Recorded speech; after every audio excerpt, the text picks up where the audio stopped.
Hey guys, it's Dan, your host of Dan's Reviews, and today I'm back with another review for Season 2 of The Plague. So this is going to be for The Plague Season 2, Episode 2, which is called I Won't Miss. So, continuing on with my Season 2 reviews of The Plague, really enjoying Season 2, me reviewing it, and also the season overall.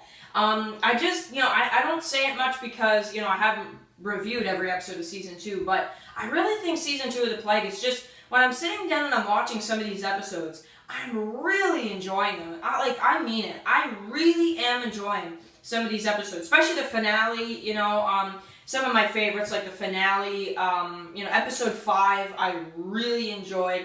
Episode 4 as well, that was pretty crazy. And, there's been quite a few that I've really, really enjoyed overall. But this one, moving into episode 2. So, leaving off after episode 1, of course, Anthony made a deal with Scott, and now he's going to this, other community or whatever. So, I really enjoy this because it's kind of like, Anthony, he's wanting to be the good guy in this situation. I almost feel like, because he kind of doesn't want to do this. He says it at the end of episode 1, I don't want to do this, but, I kind of have to. So, he makes a deal with the leader of this group. So, he arrives at the community. You have two guys on guard, and they're kind of arguing back and forth, and you've got this one guy that's arguing with Anthony, the other one's telling these two guys to stop arguing, and it's kind of a short but really cool conversation. And then Anthony raises his gun, and they're just about to kill each other until the leader shows up in his truck, and he's like, what's going on here? And Anthony turns around, and he's like, are you the leader? And he's like, yes, I'm the leader of this community. And he wants to talk in private with this leader guy. Now, we don't even know the guy's name, which is something I might want to ask Undead Freak 78 about. Maybe I'm wrong, but I don't remember this guy's name at all. So, but anyway, I did like kind of the short kind of conversation between the two guards, and then the leader shows up, and then they go and talk in private. So then they're driving off, going to talk in private, and he's kind of... The leader's asking Anthony being my favorite character, kind of like, well, are you with, because, he starts talking about Scott and, how many people do you have and all this kind of stuff. They kind of start asking each other questions, and he's like, are you working for Scott? And, Anthony all this time keeps saying, no, I'm not, no, I'm not, no, I'm not. It's kind of, I almost feel like the leader kind of knew before he overheard the walkie-talkie later on in the episode. I think he kind of knew in a way, but he just kind of maybe didn't want to believe it.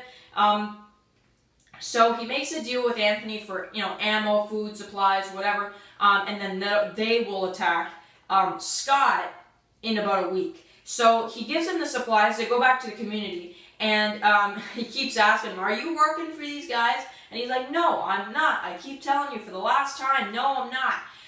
And then, it kind of gets to the point where, the leader even calls Anthony a good guy when he has all the supplies, he's ready to go. He's like, when are we attacking? We're attacking in a week. So, then he drives away, and then right after, the RV is like, he needs to stop or whatever, right? And as soon as he gets out of the RV, then he comes driving up, the leader. And I'm going to say he because, I'm not really sure what this guy's name is. The leader of this group. And he overheard the walkie-talkie, and he actually overheard that. And he knows that Anthony is working with Scott, and he tricked him, basically. So then he wants to kill Anthony. And I like when Anthony's just kind of like, no, you can't. Your aim is, like, terrible, right?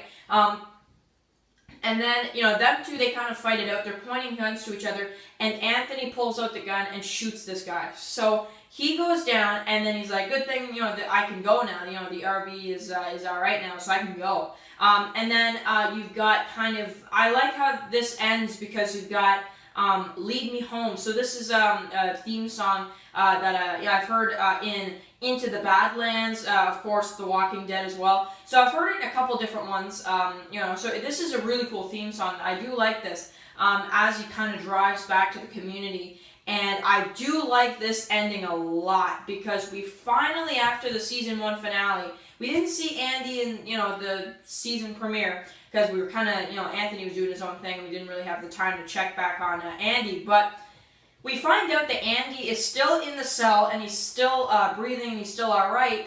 And then basically at the very end, Anthony's like, you're coming with me, I need some advice, and I'm going to let you out of the cell, but you can't do anything, you can't try anything. So, that's how the episode ends. So, in my opinion, I thought that episode 2 was really good. Now, in terms of which one I like more, season premiere, episode 2, I think I would have to go with the season premiere.